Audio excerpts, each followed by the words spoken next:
I am going to call my colleague V, who is the organizer from South Yorkshire, to take over from this moment. V. Thank you, Maggie. You have been missing this. Oh, I am West Yorkshire. Rosie is not here. South Yorkshire. No, it's West Yorkshire. Thank you very much. Thank you. Okay, fantastic. Amazing stuff happening here today. Thank you, everyone. Thank you, Michael. That wonderful presentation. A lot of people have been affected by all these issues and detention, especially raid and deportation. I would like to introduce Mavis to share the experience, how it affects them, how it affects people, sorry, because it's affecting a lot of families, children, and themselves psychologically. Those are in detention at the time. So I will introduce Mavis to share her experience with us now. Good evening. Thank you so much, the organizer V. I would like to introduce myself. I'm Mavis, and I'm a human rights activist with RAW, Restoration of Human Rights Zimbabwe, and a campaigner with These Walls Must Fall. I'll talk about my experience when I was in a detention center in Bedford, Yarl. It was one of the worst experiences I've ever had in my life. The things I saw in a detention center were horrific. I can tell you that some things that I'm going to tell you today will shock you, and you'll think probably this is not England. The time I went in a detention center, those were the days. Women were treated like criminals. They were treated like hostages.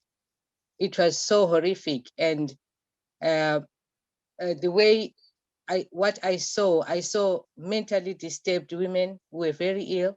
I saw older women who couldn't even walk, some were very ill. And I saw some young girls who were very young in that detention center. The detention center I'm talking about is Bedford in Yarl. It was so horrific. And some women, I remember one time a woman who was mentally ill, she would actually go and have a shower and she couldn't even dress herself. She'd come out and she'd be walking about in the corridors.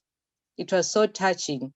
We couldn't help her because you were not even allowed to help anyone. It was not easy for us. And the other thing that I saw with the older women who couldn't walk, they would just walk holding the walls. They didn't even have any walking sticks or anything. It was so sad, really. And at one time, I will tell you about the time when I was ill. I felt very ill, and no one is ever believed when someone is ill. You go to the clinic, whatever it is. They don't believe in what you are telling them. Most of the time, women are given paracetamol. That's all they were given. But with me, I was very poorly, so they gave me a wrong medication when I told them that I don't take that particular medication.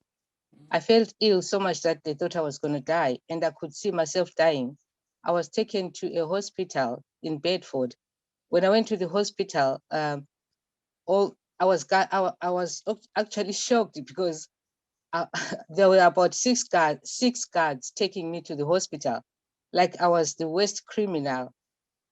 When I got there, the doctors told them that, please, can you please go out? I want to talk to her on her own. What is it that she's done that you people should come in and just be holding her like that? You know, people were just looking at me as if I was a mass murderer. The experience I had was so horrible. When every time I was in that detention center, I could hear women cry. Some women were crying, some were in pain. Some pregnant women were even worse because the pregnant women, I remember another one couldn't walk because she was heavily pregnant. And I was asking myself, why? What is this? What is happening in this country? It was so hostile. I'm talking because I just want this to end. These walls must fall. And I'm talking about this so that people should know exactly what is happening about women. I don't want any other woman to go through this, and this has to be stopped. the women are suffering when they go to a detention center. I wouldn't want any woman to go through what I went through. It was so horrific. Thank you so much. And thank you so much for the support I'm getting with These Walls Must Fall, with these organizers, with everybody else. Thank you so much, because you are giving us the opportunity to talk about all this that's happening to women. Thank you very much. These walls must fall. Thank you, Mavis. Thank you. So powerful and so touching. Thank you. Thank you for sharing with us. It's not easy. You can agree with me. It's raw experience. It's not as easy as we are just hearing it now. This is what she has to go through. Somebody that's already vulnerable, very weak, going to the hospital with 6 guards. Where is she going to run to? She already ran from somewhere to get here. And in that kind of condition. Thank you.